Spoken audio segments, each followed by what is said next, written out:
Assalamualaikum warahmatullahi wabarakatuh. Yang terhormat Ibu Kepala Sekolah SLB Negeri Tegal, yang kami hormati Ibu dari Dinas Pemberdayaan Perempuan dan Anak Kabupaten Bandung Barat,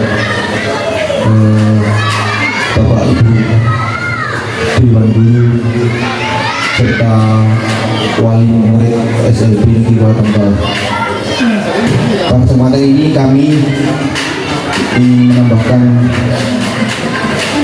dari rekan kami Pak Isyo terkait apa itu kekerasan terhadap anak, baik yang terjadi di lingkungan sekolah maupun di lingkungan keluarga.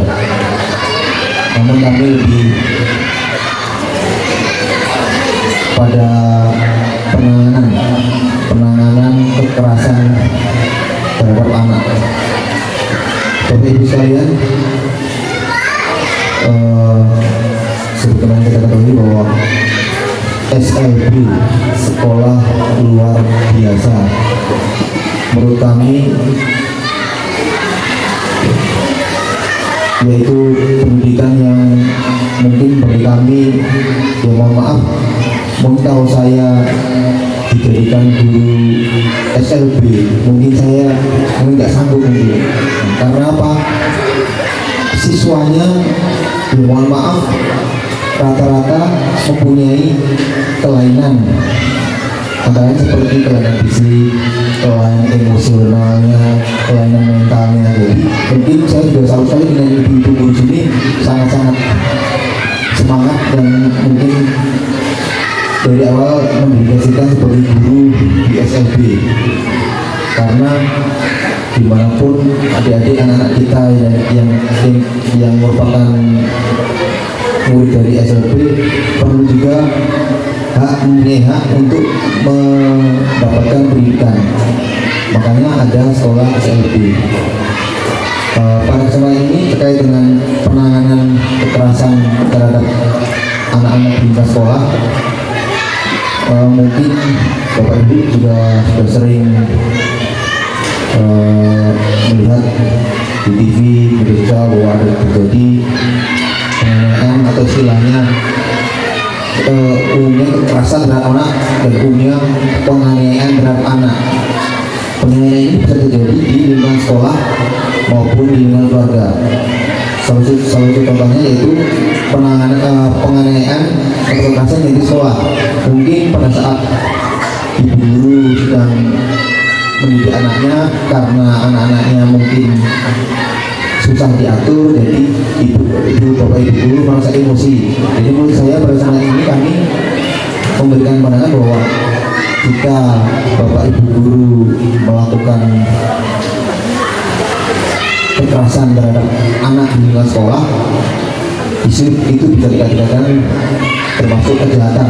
Karena apa? Anak-anak SLB ini anak-anak yang perlu perlakuan khusus, jadi otomatis dituntut kesabarannya bapak ibu guru dalam memberikan pendidikan, memberikan ilmu.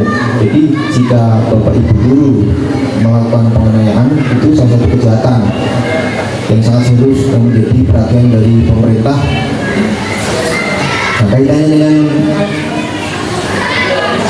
kekerasan terhadap anak merupakan kejahatan, otomatis ada undang-undang yang mengatur tentang kekerasan terhadap anak, yaitu undang-undang tentang perlindungan anak, bagaimana di undang-undang nomor 35 tahun 2012.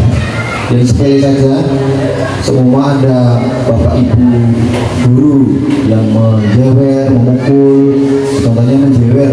Kalau memang anak itu merasa fisiknya sakit, kalau dilaporkan di Pak Polisi bisa diproses, bisa.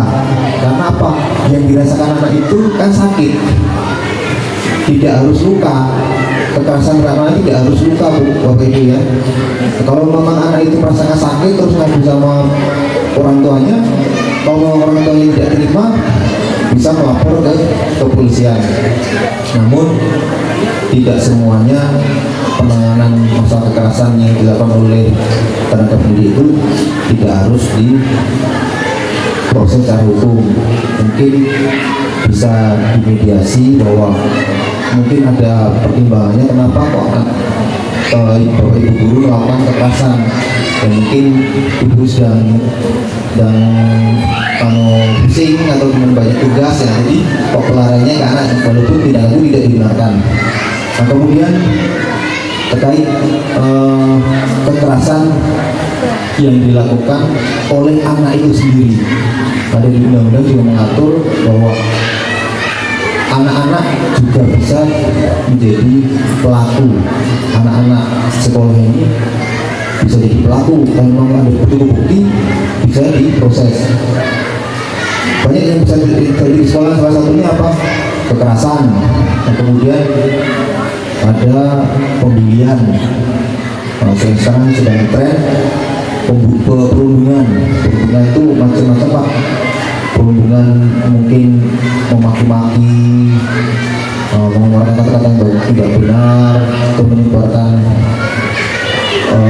berita-berita yang tidak benar sehingga anaknya merasa terancam, merasa tidak enak.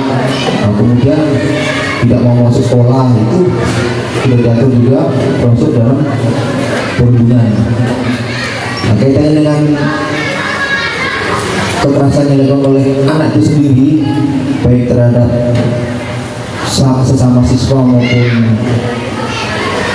orang lain, juga sudah ada diatur dalam undang-undang mengenai tidak pidana kejahatan yang dilakukan oleh anak. Dan kemudian anak-anak itu berstatus sebagai anak yang berhadapan dengan hukum. Kalau bertanya mengenai hukumannya juga cukup lama, berdasarkan pada kalau mengenai kekerasan terhadap anak, kalau lukanya berat juga cukup lama, bisa sampai 3 tahun hukuman penjaranya. Nah, kemudian jika kekerasan terhadap anak dilakukan oleh orang tuanya, ada undang-undang tersendiri, yaitu undang-undang tentang kekerasan dalam lingkup rumah tangga, yaitu bisa dikatakan bahwa orang tua menganiaya anaknya, sama dengan tadi guru-guru menganiaya muridnya. Hanya beda tempat kejadiannya beda, kejadiannya di sekolah, yang satu lagi kejadiannya di lingkungan keluarga. Jadi diatur oleh undang-undang KBD. Hukumannya juga berat, bisa 5 tahun penjara jika mengakibatkan anak yang dianiaya itu mengalami luka. Pada kesempatan ini juga kami juga memberikan pemahaman bahwa kembali lagi bahwa anak SMP ini perlu perlakuan khusus. Jika anak itu sedang berada di rumah, sebaiknya selaku orang tua untuk mengantisipasi anak-anaknya melakukan kekerasan di lingkungan sekolah, maka orang tua juga wajib mempunyai peran untuk mengawasi, memberikan bimbingan kepada anaknya, memberikan contoh-contoh yang bagus, memberikan nilai yang positif pada anak. Jika anak-anak itu mungkin di dalam pengamatan bapak-bapak ibu, kok sepertinya anaknya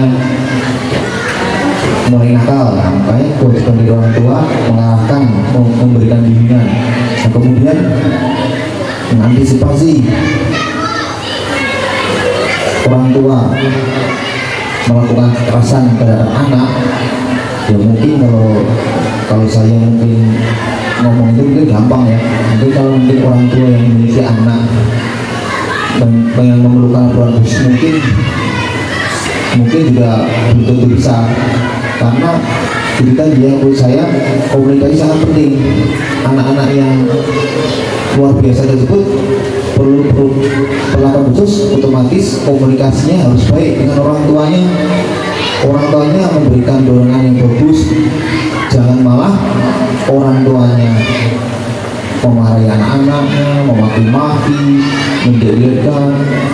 menonjolkan kekurangannya. Jadi anak-anak mempunyai perilaku yang berbeda, seolah-olah anak itu diasingkan, seolah-olah anak itu dibandingkan dengan saudara-saudaranya, otomatis merasa nggak terima. Kemungkinan bisa pelariannya apa? Menganiaya, merasa nggak temannya, jadi melakukan kejahatan. Untuk itu kami dari Polres Aceh Barat mengimbau kepada Bapak Ibu guru untuk dalam melakukan mendidik anaknya agar tidak segampang melakukan kekerasan kecil apapun terhadap anak yang memerlukan perlakuan khusus, karena di negara melindungi bagi anak-anak yang memerlukan yang khusus. Jika nanti timbul korban, otomatis pemerintah maupun kabupaten setempat mengatensi untuk segera menindaklanjuti. Begitu juga dengan anak-anak, mudah-mudahan terhindar dari perbuatan yang merugikan diri sendiri. Contohnya salah bergaul, mungkin dengan kemajuan teknologi, sering melihat HP yang ada video-video kekerasan, kemudian mencontoh. Penasaran, karena anak muda ini sifatnya kepingin tahu, kepingin mencoba. Kalau pukul orang kok nggak diapa-apakan ya, gitu. Kalau orang sekolah kok nggak diapa-apakan, padahal itu salah satu perbuatan tidak pidana. Jadi memang perlu perhatian dari Bapak Ibu guru maupun dari keluarga, dari orang tuanya, sehingga anak-anak terhindar dari tindak pidana yang kaitannya dengan kekerasan yang dilakukan oleh anak. Mungkin ini saja yang bisa kami sampaikan. Mungkin dari Bapak Ibu wali murid ada yang ingin disampaikan kepada kami. Jika ada yang belum mau bertanya, kalau bisa kami jawab, kami jawab. Kalau memang ditanya tidak bisa kami jawab, kami minta dari pikiran kami untuk jawab. Oke, baik, dari Bapak Ibu wali murid yang mau bertanya kira-kira seputar penyampaian materi ataupun yang saya disampaikan dari Bapak tadi. Kira-kira Bapak Ibu ada yang bertanya? Oke, boleh Ibu kami persilakan. Ini Pak, seandainya terjadi kasus antara anak di sini dengan anak di luar, di lingkungan rumah, apakah ada sanksinya juga untuk anak yang sekolah di sini? Karena anak saya jujur sudah beranjak remaja. Di lingkungan kami, anak saya termasuk anak yang hiperaktif. Jadi kadang siapa tahu orang tuanya mungkin lepas dari kendali, dia bergaul juga dengan anak umum. Bagaimana Pak? Apakah ada sanksinya seandainya anak di luar mengalami luka atau cedera atau bagaimana? Apakah ada sanksinya untuk anak kami? Terima kasih. Sekali untuk dari wali murid yang menanyakan apakah ada sanksinya terkait jika ada contohnya siswa dari SD ini melakukan tindakan di luar dari sekolah dan melakukannya kepada orang tua. Itu ada sanksinya Bu. Mungkin bisa kami kasih contohnya jika anak ibu siswa sini melakukan pemukulan, ya, melakukan pemukulan itu pemukulan dilakukan di luar dari sekolah. Kalau memang pemukulan itu kaitannya dengan penganiayaan, otomatis tidak jauh dari akibat dari pemukulan itu luka, ya. Anggap aja itu yang saya bilang tadi, yang tidak ada lukanya aja bisa diproses Bu. Karena contohnya yang sederhana adalah sakit, merasakan sakit tidak ada lukanya Bu, itu aja bisa dikatakan sakit Bu. Apalagi yang sakit yang bisa dilihat itu apa, psikis. kis-kisnya dia jadi merenung, jadi kan kis-kis itu bisa di pidana bisa itu contohnya ya dari perundungan tadi itu apa perundungan tuh pembulian perundungan menggunakan apalagi menggunakan HP di cyber ya. Di beberapa itu memfitnah menjelek-jelekkan siswa ini di media sosial itu berat tuh, berat sekali ya. Nah kalian yang itu tadi contohnya melakukan penganiayaan bu, semua nanti itu dilaporkan bu, Pak penyidik itu bukan bukti kan, bukti dianiaya ada lukanya enggak, otomatis yang bisa menentukan itu luka atau tidak adalah dokter di visum di rumah sakit. Jika ada luka atau tidaknya mengenai luka karena anak ibu ini, contohnya anak ibu di SLB menganiaya keluar, otomatis tindak pidananya yang berlaku adalah tindak pidana umum, bukan undang-undang khusus ya, undang khusus, karena dia melakukan, contohnya anak ibu dewasa memukul anak yang dewasa menggunakan undang-undang KUHP bu, penganiayaan ancamannya bisa sampai 4 tahun atau lebih. Kalau yang anak ibu yang menganiaya anak-anak, yang dianiaya anak ibu itu anak-anak, lebih berat lagi bu, karena anak-anak korbannya anak-anak bu, ada sanksinya yang lebih berat dari pemukulan biasa bu. Ada undang-undang perlindungan anak bu. Itu tadi nanti pada proses tadi, karena setiap laporan tidak bisa langsung diproses dalam penanganan hukum, perlu dipenyelidikan. Nah, motifnya kata ibu tadi bilang membela diri, yang membela diri ada kriteria bu, membela diri karena terancam atau tidak bu? Nah, itu tadi bu. Tapi kalau membela diri karena melawan, tidak bisa dikatakan membela diri bu. Dia sudah terancam jiwanya belum? Kalau cuma karena melawan takut nggak imbang lainnya, ya bisa kena sanksi bu. Tapi kalau dia karena jiwanya terancam terus dia membela diri, itu tidak bisa diberikan sanksi bu. Gitu ya, bahwa kalau dia membela diri, terancamnya kejepit, dia mau kena tusuk kawannya, tapi dia membela dan terpojok nih bu. Kalau terpojok kan nggak bisa lari ya, otomatis kita berbela bu. Kalau masih bisa dapat lari, kalau bisa kita hindari lah, menghindar kita supaya jangan kena tikam gitu loh. Tapi kalau sudah terpojok, undang-undang diatur bu, bahwa orang yang melakukannya karena untuk membela diri itu tidak dihukum bu. Syaratnya memang dia terancam sekali. Kalau dia nikam aku pasti luka, bisa mati, aku wajib membela. Karena dia tersungkit bu. Kalau masih bisa lari, dia upayakan lari itu bu. Memang itu perlu penyelidikan bu. Nah, namun kalau kaitannya dengan penganiayaan, semuanya ada sanksinya bu ya, ada sanksinya. Nah, kaitan itu sudah dewasa, semua melakukan kejahatan baik penganiayaan, kemudian kembali lagi masalah mencuri, mengambil barang, itu ada hukumnya juga bu, tetap bisa diproses bu.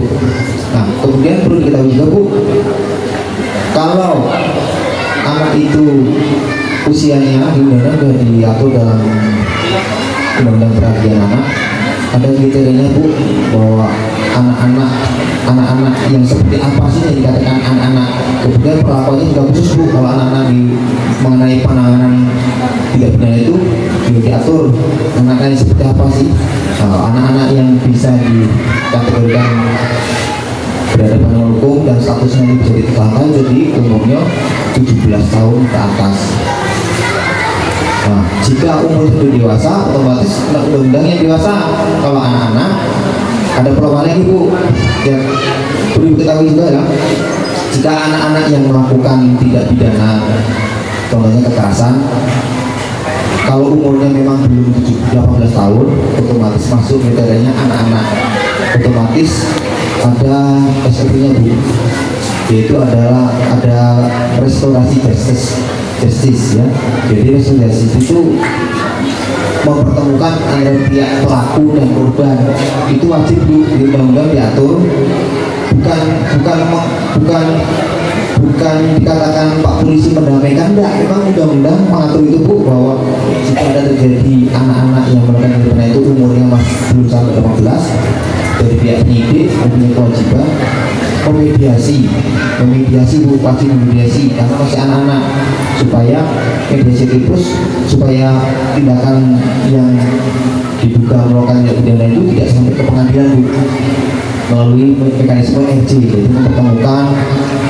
Contohnya anak yang kena pukul itu ada luka, dimediasi, karena ada luka ya solusinya lebih baik adalah diobati